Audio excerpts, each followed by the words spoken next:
أعوذ بالله من الشيطان الرجيم بسم الله الرحمن الرحيم ومن الناس من يقول آمنا بالله وباليوم الآخر وما هم بمؤمنين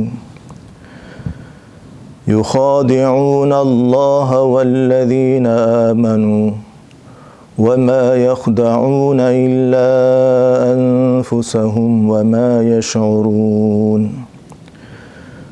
في قلوبهم مرض فزادهم الله مرضا ولهم عذاب أليم بما كانوا يكذبون وَإِذَا قِيلَ لَهُمْ لَا تُفْسِدُوا فِي الْأَرْضِ قَالُوا إِنَّمَا نَحْنُ مُصْلِحُونَ أَلَا إِنَّهُمْ هُمُ الْمُفْسِدُونَ وَلَكِنْ لَا يَشْعُرُونَ وَإِذَا قِيلَ لَهُمْ آمِنُوا كَمَا آمَنَ النَّاسُ قَالُوا أَنُؤْمِنُ كَمَا آمَنَ السُّفَهَاءُ أَلَا إِنَّهُمْ هُمُ السُّفَهَاءُ وَلَكِنْ لَا يَعْلَمُونَ وَإِذَا لَقُوا الَّذِينَ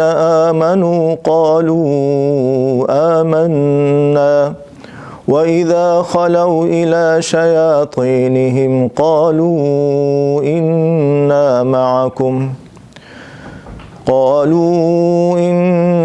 مَعَكُمْ إِنَّمَا نَحْنُ مُسْتَهْزِئُونَ اللہ یستہزئ بہم ویمدہم فی طغیانہم یعمہون۔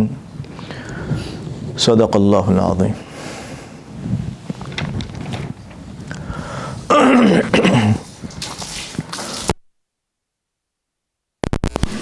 ہم بیان کر رہے تھے اور شروع سے متقین کی کچھ صفات، ایمان والوں کی صفات ذکر کر لی تھی۔ اچھا، ان میں ایک بات جو شاید اس وقت مجھے خیال نہیں رہا، مومنین کی صفات میں کہ والذین یؤمنون بما انزل الیک وما انزل من قبلک، اس میں ختم نبوت کی ایک دلیل بھی ہے کہ حضور پاک صلی اللہ علیہ وسلم آخری نبی ہیں، حضور کے بعد کوئی اور نبی نہیں آئے گا۔ اور جیسے کہ بعض لوگوں نے جھوٹے دعوے کیے نبوت کے، جس میں غلام احمد قادیانی اور دوسرے بھی شامل ہیں، تو ان کا یہ عقیدہ باطل اور غلط ہے۔ حضور کے بعد کوئی اور نبی نہیں ہے، اس کا ایک اشارہ یہاں بھی ملتا ہے کہ والذین یؤمنون بما انزل، کہ وہ ایمان لاتے ہیں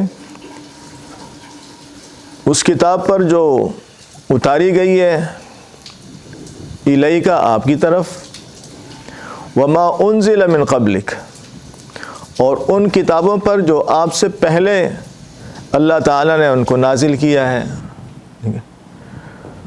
تو اگر بعد میں کوئی اور نبی یا کتاب ہوتی تو یوں بھی ہوتا کہ وما انزل من بعدک، کہ جو آپ کے بعد کتابیں نازل ہوں گی یا نبی آئیں گے تو ان پر بھی وہ ایمان رکھتے ہیں، تو حالانکہ ایسا نہیں ہے۔ تو یہ گویا کہ اشارہ ہے کہ حضور پاک صلی اللہ علیہ وسلم سے پہلے تو انبیاء آئے ہیں، کتابیں بھی آئی ہیں، تو ان پر ایمان ضروری ہے۔ بعد میں نہ اور کوئی نبی ہے نہ اور کوئی کتاب ہے۔ یہ تمام بیان کرنے کے بعد پھر کافروں سے متعلق کچھ بات ہوئی تھی چند آیات میں، تقریباً 2 آیتیں، ان الذین کفروا سے عذاب عظیم تک۔ پھر کافروں کی 2 قسمیں عرض کی تھیں کہ ایک تو کافر وہ ہیں جو کھلم کافر ہیں، تو کہتے ہیں کہ بھئی ہم نہیں مانتے، اور دوسری قسم کافروں کی وہ ہے جس کو ہم منافق کہتے ہیں، کہ جو ظاہر میں تو اسلام ظاہر کرتے ہیں لیکن دل کے اندر ان کے اسلام نہیں ہوتا۔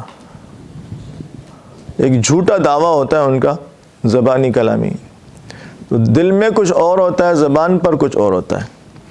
یہ جو قسم ہے کفر کی، تو یہ اس ظاہری کفر سے بھی زیادہ شنیع اور برا اور خطرناک ہے، اس لیے کہ اس میں کفر بھی ہے، اس میں دھوکہ بھی ہے، فراڈ بھی ہے، بہت ساری چیزیں اس میں جمع ہیں۔ تو اللہ تعالیٰ نے اس والی قسم کے قباحت کو بیان کرنے کے لیے بڑی تفصیل بیان کی ہے۔ وہ تو کفر ایک دو جملوں میں بیان کر دیا کہ ان الذین کفروا سواء علیہم انذرتہم ام لم تنذرہم لا یؤمنون ختم اللہ علی قلوبہم وعلی سمعہم وعلی ابصارہم غشاوہ ولہم عذاب عظیم، ایسا ختم ہو گیا ان کا۔ لیکن ان کی بڑی تفصیل بیان کی ہے، اور ان کے اندر جو قباحتیں ہیں اس کو بڑی تفصیل سے ذکر کیا ہے۔ تقریباً 4 قسم کی قباحتیں یہاں پر ذکر کی ہیں۔ پہلی بات تو یہ کہ وَمِنَ النَّاسِ مَن يَقُولُ آمَنَّا بِاللَّهِ وَبِالْيَوْمِ الْآخِرِ وَمَا هُمْ بِمُؤْمِنِينَ، کہ بعض لوگ ایسے ہیں، وَمِنَ النَّاسِ من حروف جارہ میں سے، جو آپ حضرات کو میں نے پہلے عرض کر چکا ہوں، باؤ تاؤ کاف لام واؤ مندو مدخلا رب حاشا من ادا فی عن علی حتی الا، رب حاشا من علی من، تو یہ حروف جارہ میں سے ہے۔ من الناسی، الناسی مجرور ہے، حروف جارہ کے بعد جو البتہ مجرور ہوتا ہے، اور یہ ومن الناسی برا ایک خبر مقدم ہے، پوری خبر دی جا رہی ہے کہ لوگوں میں سے کچھ لوگ ایسے ہیں۔ تو من کے معنی یہ بعض، جو کچھ معنی ہے یہ من کا ہے، اس کو من تبعیضیہ بھی کہتے ہیں، بعض کے معنی میں تبعیضیہ، یعنی بعض تو اردو میں بھی استعمال ہوتا ہے، بعض کا لفظ تبعیضیہ بعض سے ہے۔ تو بعض لوگ ایسے ہیں کہ وہ یہ کہتے ہیں، من یقول، من اس میں موصول ہے، آپ یہ بھی پڑھ چکے ہیں، الذی کے معنی میں ہے، یعنی الذی یقول۔ تو کچھ لوگ ایسے ہیں جو یہ دعویٰ کرتے ہیں، جھوٹا دعویٰ کرتے ہیں، اور یہ کہتے ہیں کہ یقولو، یہ قال یقولو مضارع کا صیغہ ہے، یقولو یقولان، جیسے آپ نے یعبدو پڑھا تھا، تو یہ باب کی تبدیلی سے کچھ تبدیلی آ جاتی ہے صیغے کے شکل میں نے عرض کی تھی یہ بات پہلے، تو یہ وہی ہے، جیسے یعبدو تھا تو یقولو ہے۔ تو جو کہتے ہیں آمنا باللہ، آمنا یہ ماضی کا صیغہ ہے، جیسے عبدنا تھا، عبد تو عبدنا 14 صیغہ پڑھ چکے اس کے، تو آمنا باللہ، آمنتو میں ایمان لایا، اور آمنا ہم ایمان لائے، جیسے عبدتو میں نے عبادت کی، اور عبدنا ہم سب نے عبادت کی۔ تو آمنا باللہ کہ ہم ایمان لائے، باللہ اللہ پر، با حرف جر ہے، لفظ اللہ مجرور ہے، تو اللہ پر ہم ایمان لائے، یہ پر ترجمہ با کا ہے، یہ اعلیٰ کے معنی میں ہے۔ وبالیوم الآخری، اور آخرت کے دن پر، الیوم الآخر موصوف صفت ہے، یہ بھی پہلے آپ پڑھ چکے ہیں، آخری دن، آخری دن کون سا ہے؟ قیامت والا دن ہے، تو آخری دن پر یعنی قیامت والے دن پر بھی ہم ایمان لائے۔ وما ہم بمؤمنین، حالانکہ وہ ایمان نہیں لائے۔ ما حرف نفی ہے، عربی میں یہ نفی کے لیے، انکار کے لیے استعمال ہوتا ہے، جیسے لا اور ما، اس کو مشابہ بلیسا کہتے ہیں، جیسے لیسا بھی حرف نفی کے لیے استعمال کیا جاتا ہے۔ تو وما ہم بمؤمنین، حالانکہ وہ بمؤمنین ایمان لانے والے نہیں۔ مؤمن مسلم کی طرح ہے، پہلے آپ پڑھ چکے ہیں، مسلم مؤمن اس میں فاعل ہے، ایمان لانے والا۔ مؤمنون اس کی جمع ہے، پلورل ہے۔ مؤمنین اس کی جری حالت ہے، بحرف جر داخل ہے، اس لیے مؤمنون مؤمنین بن گیا با کی وجہ سے۔ اچھا، وما ہم مؤمنین، یہ بھی ہو سکتا تھا کہ وہ ایمان لانے والے نہیں، بال آنے کی کیا ضرورت تھی؟ تو با جو ہے یہاں پر یہ نفی میں مبالغے کے لیے استعمال ہوتا ہے ایسے موقعوں پر عربی میں، کہ نفی تو ہے کہ وہ ایمان لانے والے نہیں ہیں، لیکن یہ با لا کر اس میں اور شدت، سختی اور مبالغہ سمجھتے ہیں نا، ایک چیز کو بہت ہائی لیول کا بیان کرنا، اس کو مبالغہ کہتے ہیں، ٹھیک ہے؟ تو اس کا ترجمہ یہ ہوگا کہ وما ہم بمؤمنین، وہ بالکل بھی ایمان لانے والے نہیں ہیں، بالکل جھوٹ بول رہے ہیں، بکواس کر رہے ہیں، کسی طرح بھی یہ ایمان لانے والے نہیں ہیں۔ تو یہ جو ترجمہ ہے یہ با کی وجہ سے ہوگا کہ اس میں مبالغہ پیدا کر دیا با نے کہ یہ ایمان لانے والے نہیں ہیں، یعنی یہ بالکل بھی ایمان لانے والے نہیں ہیں، ٹھیک ہے؟ وَمِنَ النَّاسِ، لوگوں میں سے بعض لوگ ایسے ہیں کہ مَن یقول آمنا، کہ جو کہتے ہیں کہ ہم ایمان لائے باللہ، اللہ پر، وبالیوم الآخر، اور آخری دن پر، وما ہم بمؤمنین، حالانکہ اچھا واو جو ہے یہاں حالت بتانے کے لیے بھی ذمہ کا واو حالیہ بھی ہوتا ہے، یعنی حالت بتانے کا، یعنی حال یہ ہے کہ یہ ایمان لائے نہیں ہیں، یہ بالکل بھی ایمان لانے والے نہیں ہیں، تو ان کی حالت یہ ہے، تو یہ واو جو ہے یہ حالیہ کہلاتا ہے، یہ بالکل بھی کسی طرح بھی ایمان لانے والے نہیں ہیں، ایمان سے ان کا دور دور کا بھی کوئی تعلق نہیں ہے۔ یخادعون اللہ، خادع یخادع، دھوکہ دینا، یخادعون یہ مضارع کا صیغہ ہے جمع کا، جیسے یعبدون آپ نے پڑھا تھا، یخادعون باب کی تبدیلی سے کچھ تبدیلی اس میں پیدا ہو گئی کہ یخادعون اللہ، کہ یہ دھوکہ دیتے ہیں یا دھوکہ دینا چاہتے ہیں اللہ کو، لیکن اللہ سے مراد یہاں کیا ہے؟ کیونکہ ان کی اللہ سے تو کوئی بات چیت ہوتی نہیں تھی نا، بعض جگہ قرینہ ہوتا ہے ترجمے میں اور تفسیر میں، قرآن میں چونکہ بہت گہرائی ہے ہر چیز میں، تو بعض قرائن کی وجہ سے آپ کو ترجمہ، یہ سارے اصول میں اس لیے عرض کرتا ہوں کہ آپ حضرات کے ذہن میں رہیں اور صرف ایک لفظی ترجمہ آپ نے رٹا ہوا نہ ہو، بلکہ کچھ اصول بھی آپ کے ذہن میں ہوں، تاکہ آپ کے لیے آگے بھی آسانی ہو اور سمجھ کر آپ ترجمہ سمجھ سکیں اور تفسیر سمجھ سکیں۔ تو یہاں یخادعون اللہ سے تو ان کی بات چیت ہی نہیں ہوتی، اللہ کو کیسے دھوکہ دیں گے؟ تو کچھ چیزیں عربی میں عبارت میں لکھی جاتی ہیں، کچھ چیزیں مضمر ہوتی ہیں، چھپی ہوئی ہوتی ہیں، مراد ہوتی ہے وہاں پر، لیکن وہ اللہ تعالیٰ نے قرآن کو ایسے بلاغت کے ساتھ بیان کیا ہے کہ وہ جو چھپی ہوئی بات ہوتی ہے نا، وہ آپ کو سمجھ آ رہی ہوتی ہے کہ جب تک وہ نہیں آپ ہائی لائٹ کریں گے تو وہ بات ہی نہیں پوری ہوگی۔ لہٰذا قرآن کو تو مختصر بھی کرنا ہے نا، مختصر اور جامع کرنا ہے، تو ہر چیز کی تفصیل نہیں بیان ہوتی، جو بات ضروری ہے وہ لکھ دی، اور کچھ باتیں اس کے ضمن میں ایسی ضروری ہوتی ہے کہ وہ اس کے بغیر آپ کو سمجھ میں ہی نہیں آئے گی چیز، وہ آپ کو لازمی ماننی پڑے گی۔ تو یخادعون رسول اللہ ہے، اصل میں اللہ کے رسول کو دھوکہ دینا چاہتے ہیں، ان کی کمیونیکیشن تو اللہ کے رسول کے ساتھ ہوتی تھی، صحابہ کے ساتھ ہوتی تھی، تو اس لیے مراد یہ ہے کہ یہ دھوکہ دینا چاہتے ہیں اللہ کے رسول کو۔ کس کو دھوکہ دینا چاہتے ہیں؟ ہاں، تو یہاں رسول کا جو لفظ ہے یہ یہاں پر محذوف ہے، یعنی چھپا ہوا ہے، ظاہر نہیں ہے، اور مراد ہے رسول اللہ ہے۔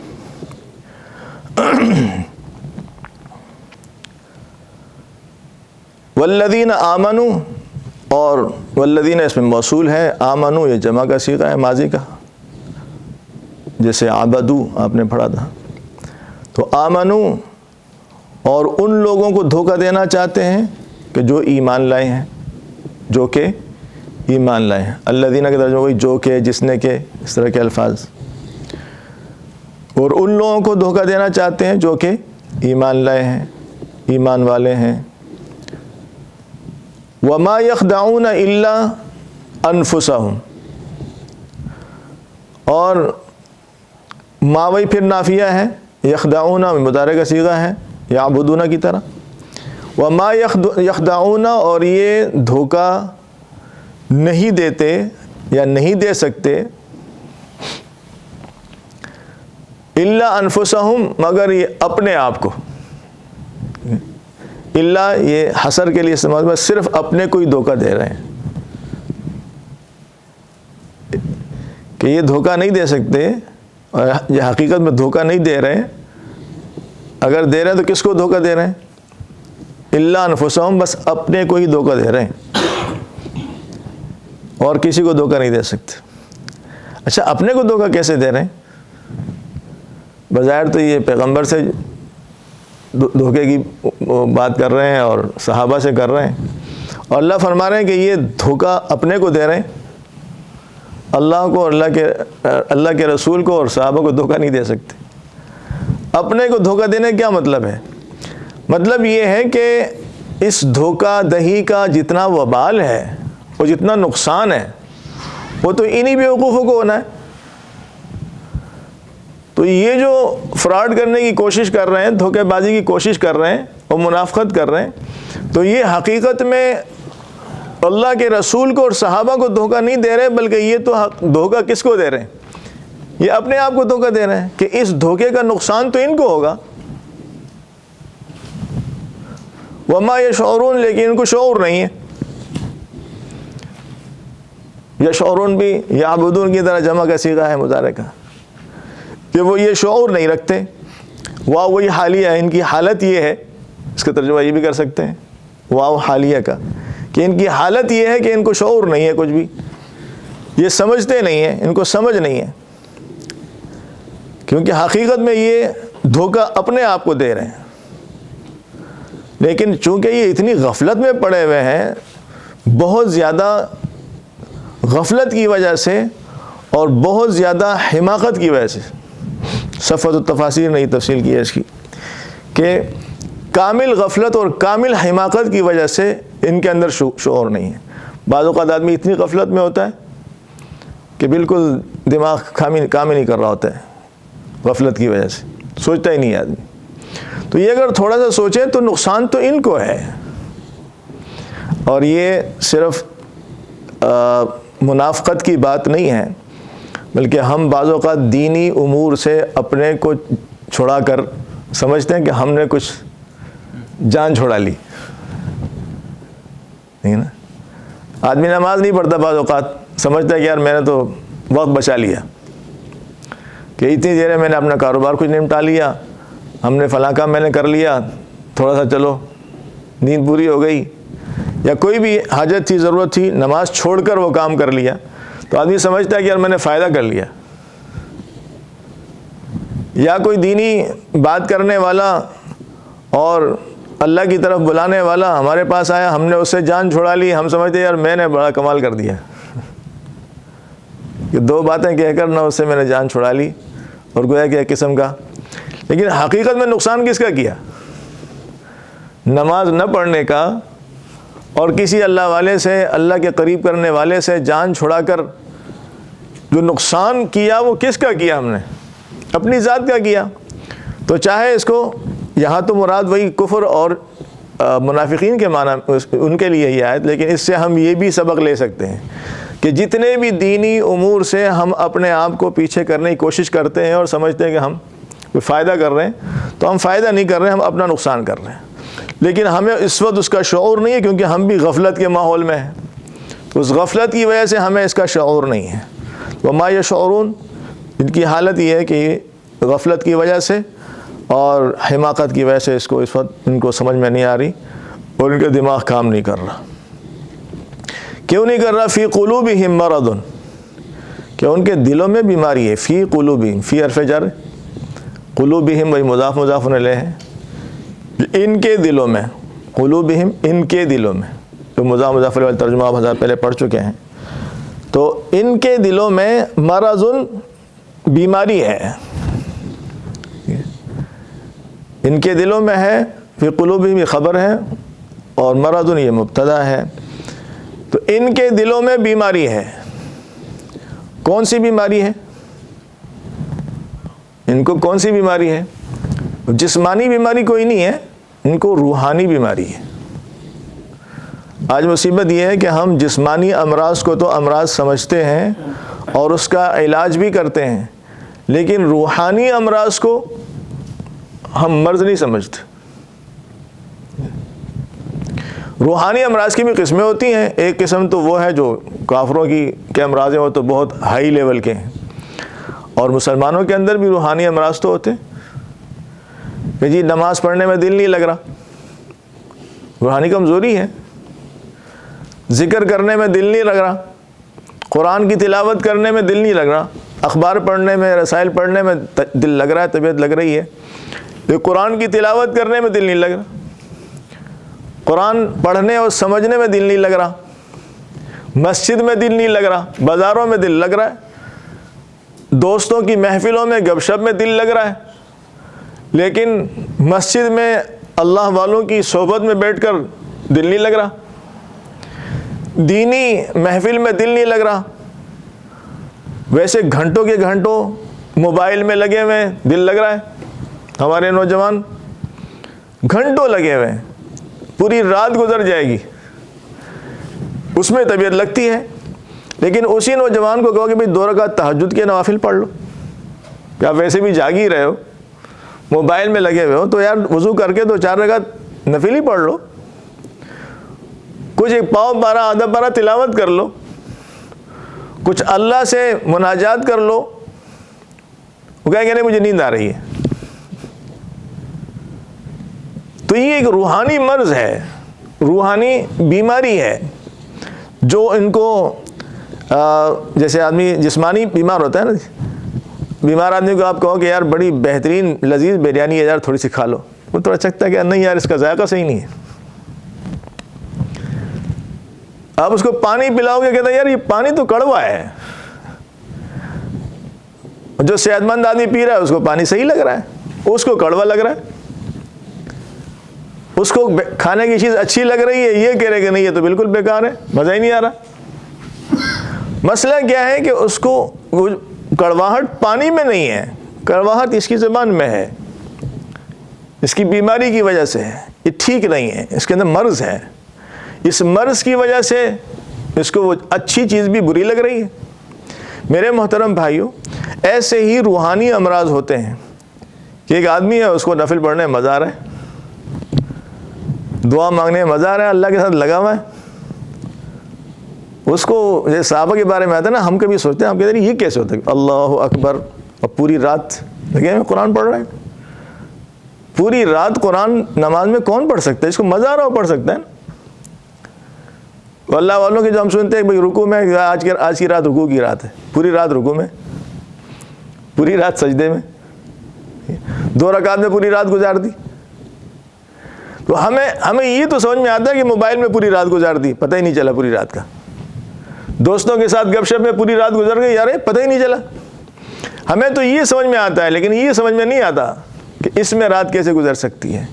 تو وہ تو روحانی اس کی بات ہے کہ جو روحانی اعتبار سے صحت مند ہے تو اس کو نفل پڑھنے میں مزہ آئے گا، دعا مانگنے میں مزہ آئے گا، تلاوت کرنے میں مزہ آئے گا، ذکر کرنے میں مزہ آئے گا، اللہ کی اطاعت کرنے میں مزہ آئے گا، نماز کے لیے کاروبار چھوڑنے میں اس کو مزہ آئے گا، دین کے لیے قربانی کرنے میں تکلیف ہو رہی ہے، قربانی ہو رہی ہے، ٹھیک ہے، وہ مزہ آ رہا ہے. بھئی صحابہ دین کے لیے شہید ہو رہے ہیں، مزہ آ رہا ہے. فزت ورب الکعبہ، رب کعبہ کی قسم میں کامیاب ہو گئے. اللہ اکبر. اللہ تعالی ہم سب کو یہ مزہ نصیب فرمائے. تو یہ روحانی بیمار ہیں. فی قلوبہم مرض. پھر جو منافقین ہیں اور کافر ہیں ان کا تو روحانی مرض بہت ہائی لیول کا ہے. فزادہم اللہ مرضا. یہ ان کے دلوں میں بیماری ہے، اللہ تعالیٰ نے ان کی بیماری اور زیادہ بڑھا دی. فزادہم اللہ مرضا، یہ ہر برائی کا ایک اثر، میں نے عرض کیا تھا کہ اللہ تعالیٰ اس کے ہر عمل کا جو اثر ہے وہ دنیا میں بھی اور آخرت میں بھی، ہر نیکی کا اچھا اثر دنیا میں اور آخرت میں دونوں جہان میں ہوتا ہے. پہلے بات تفصیل سے گزر چکی ہے. اور ہر برائی کا برا اثر صرف آخرت پر نہیں دنیا پر بھی ہوتا ہے. اور قرآن میں ہر جگہ اس کو مینشن کیا ہے، بتایا اس کو کہ دنیا میں یہ نقصان، آخرت میں یہ نقصان.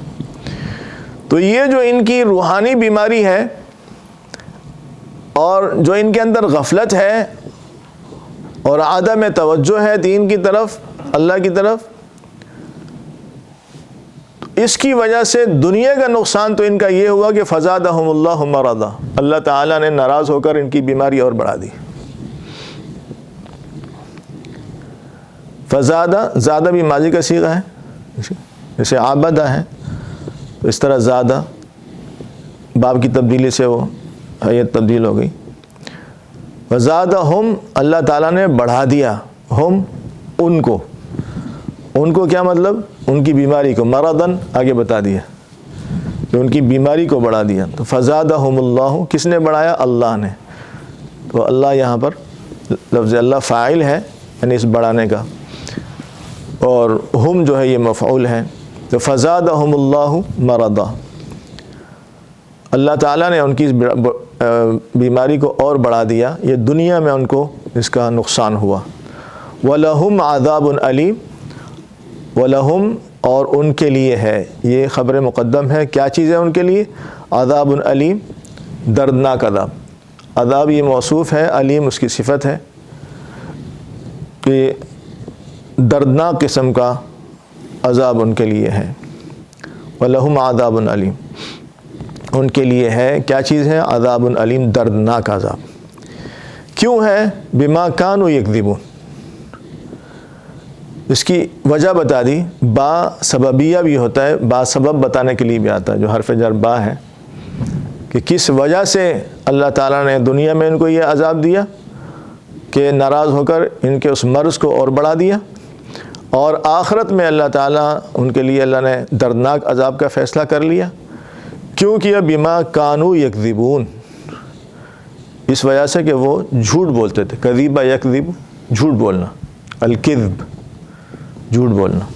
یکذبون بھی مضارع کا صیغہ ہے، یکذبو، یکذبان، یکذبون، یعبدون کی طرح۔ تو یکذبون، جھوٹ بولنا، جھوٹ بولتے ہیں یا بولیں گے، دونوں ترجمے ہو سکتے ہیں مضارع کے۔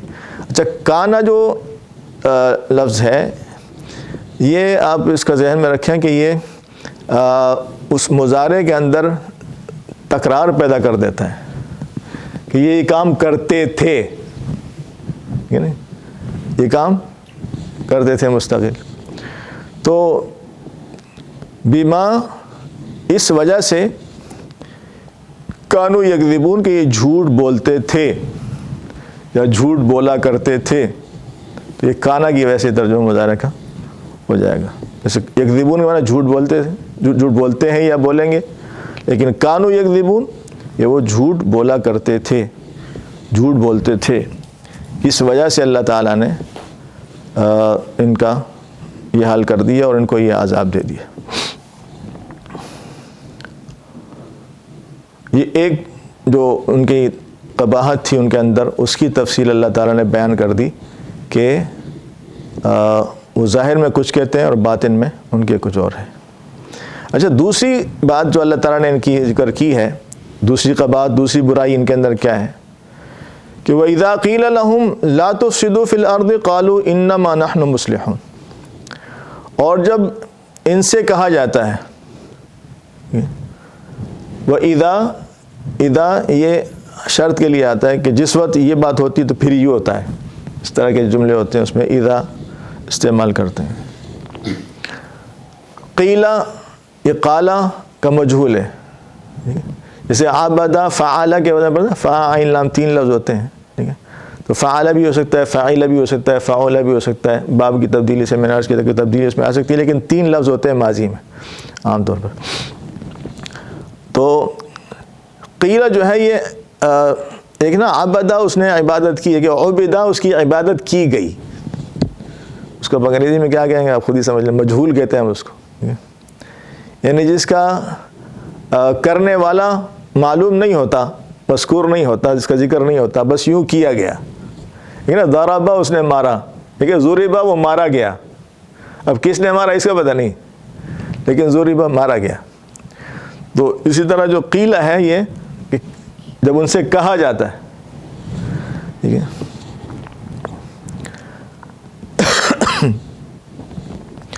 اچھا، ویسے تو قیلا ماضی کا ہے صیغہ، جب ان سے کہا گیا، لیکن جب اذا کا لفظ آتے ہیں نا، تو وہ ترجمہ پھر مضارع والا ہوتا ہے، یہ بھی آپ ذہن میں رکھیں۔ جب حرف شرط آتا ہے تو پھر ماضی کا ترجمہ بھی مضارع والا ہوتا ہے، یعنی حال کا یا استقبال کا۔ تو وَإِذَا قِيلَ لَهُمْ، اور جب ان سے کہا جاتا ہے، منافقین سے، ٹھیک ہے، جب ان سے کہا جاتا ہے، کن سے؟ لہم، ہم ضمیر راجع ہے منافقین کی طرف۔ کیا کہا جاتا ہے؟ لا تفسدوا فی الارض، فساد نہ کرو، لا تفسدوا۔ تو تفسدون مضارع کا صیغہ ہے، اس میں لا لگا کر جب نفی ہوتی ہے آخر کا نون حذف ہو جاتا ہے، تو لا تفسدوا، فساد نہ کرو۔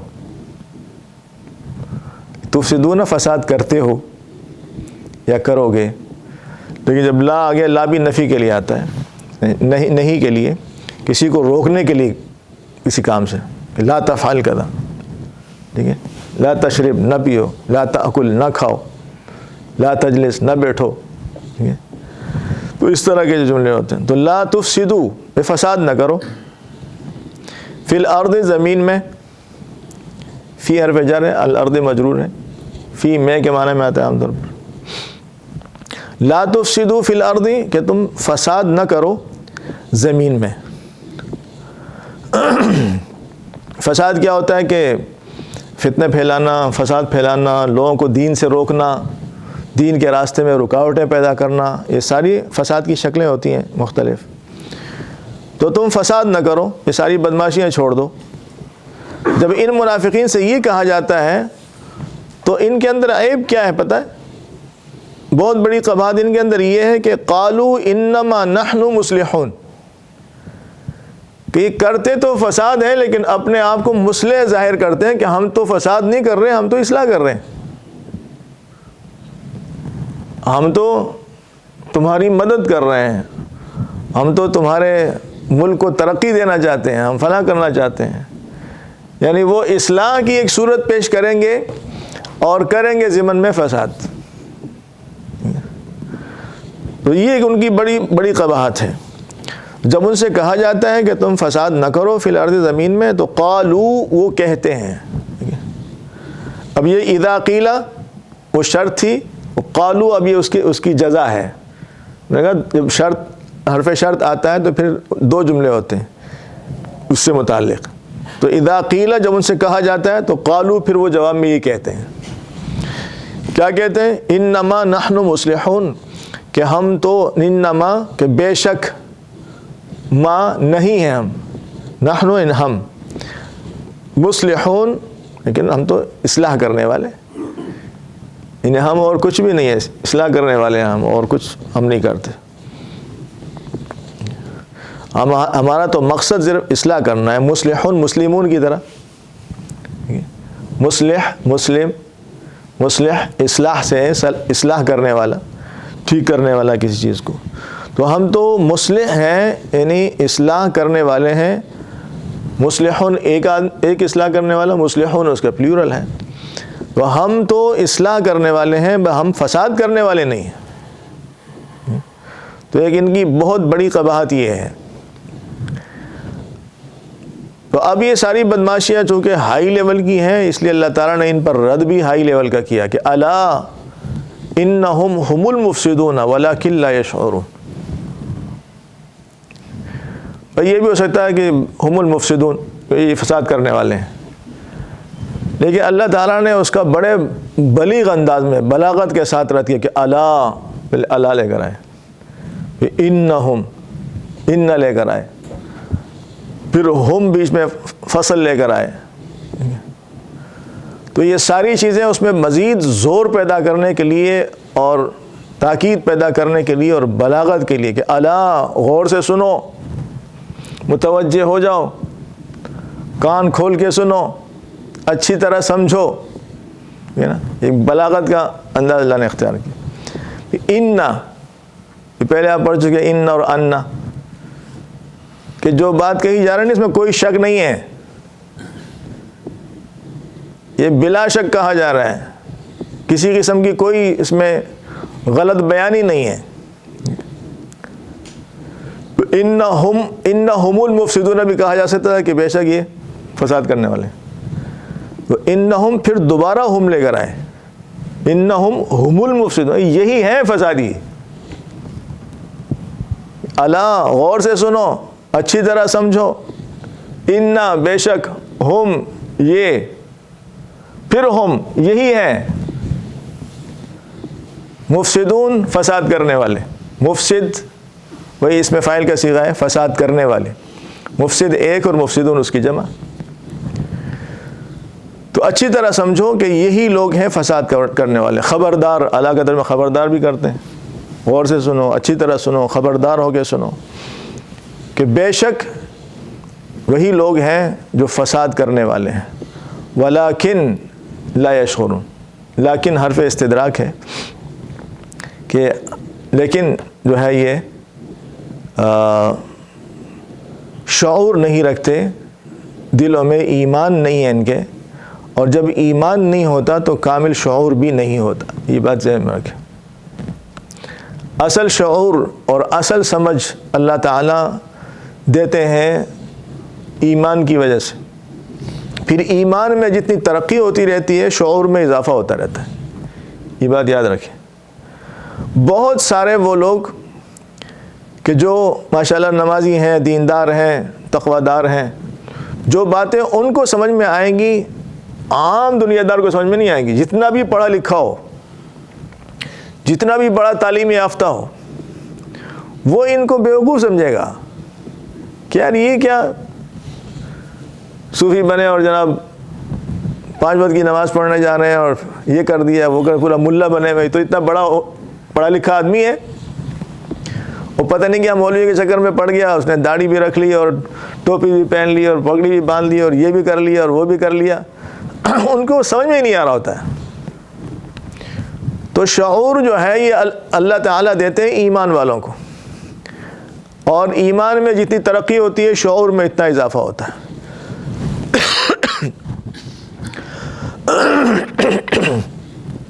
تو دلوں میں چونکہ ان کے ایمان کی روشنی نہیں ہے, اس لیے ان کے اندر اس کا شعور نہیں ہے, اور یہ کتنا بڑا فساد کر رہے ہیں اور کتنا بڑا نقصان کر رہے ہیں اپنا, اور کتنی بڑی ذمہ داری اپنے سر لے رہے ہیں قیامت کے دن کی اور آخرت کی, اور اپنے آپ کو تباہ و برباد کر رہے ہیں, انسانیت کا کتنا نقصان کر رہے ہیں.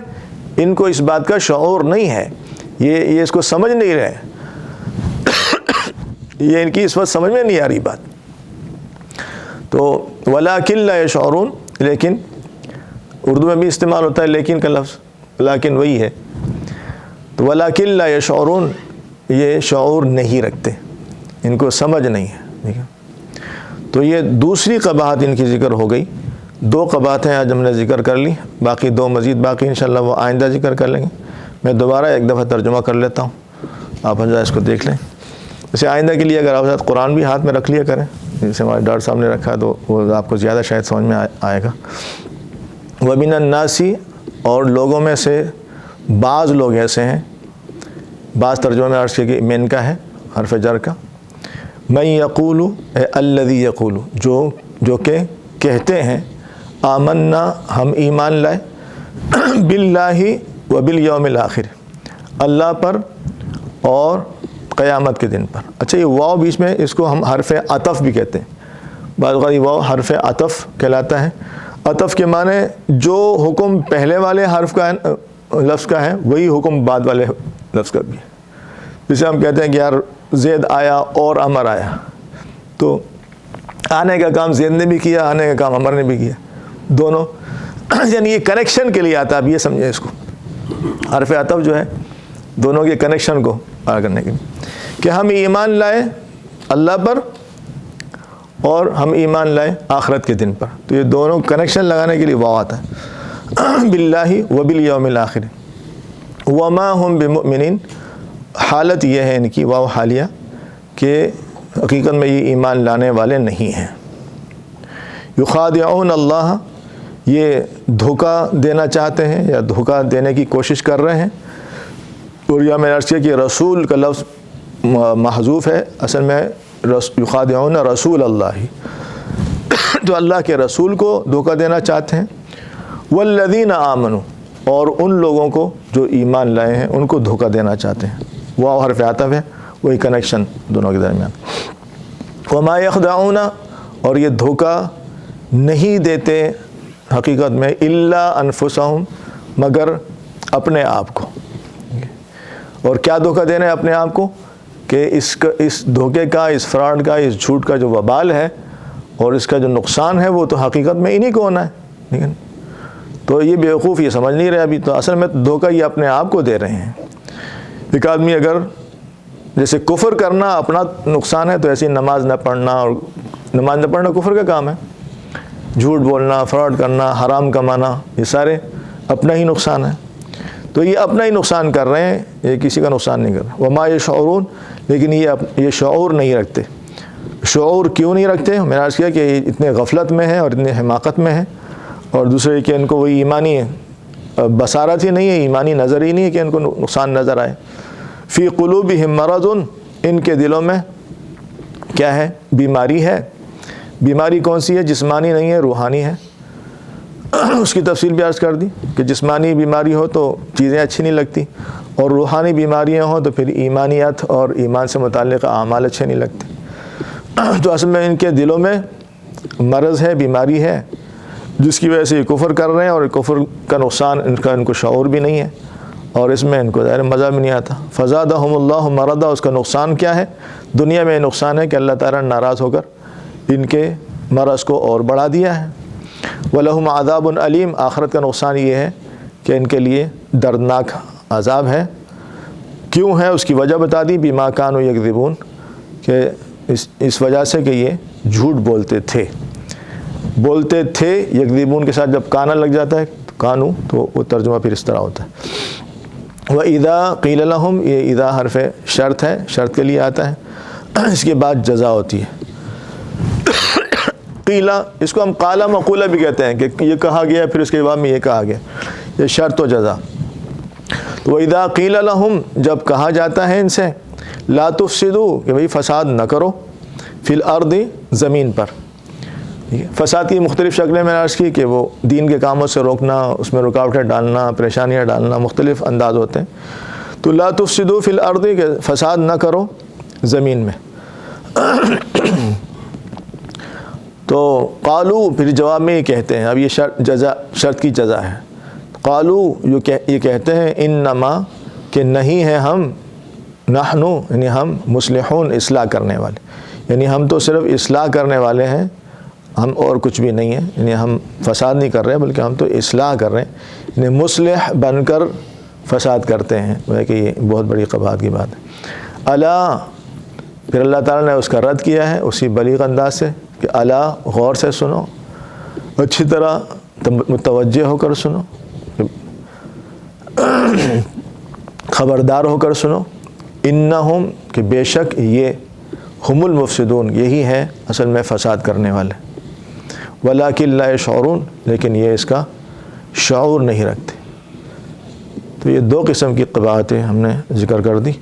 اللہ تعالی ہمیں ایمان نصیب فرمائے، اور اللہ تعالیٰ کفر سے اور نفاق سے اور اس کے اثرات سے اللہ تعالیٰ ہم سب کو محفوظ فرمائے، اور قرآن کی صحیح سمجھ نصیب فرمائے اور عمل کرنے والا بنائے. وآخر دعوانا الحمد للہ رب العالمین. اللهم صل على محمد النبي الأمي وعلى آله وسلم تسليما. ربنا آتنا في الدنيا حسنة وفي الآخرة حسنة وقنا عذاب النار. ربنا فاغفر لنا ذنوبنا وكفر عنا سيئاتنا وتوفنا مع الأبرار. يا عزيز يا غفار ويا أرحم الراحمين. وصلى الله تعالى على النبي الكريم محمد وآله وصحبه أجمعين. آمين برحمتك يا أرحم الراحمين. جزاكم الله خيرا.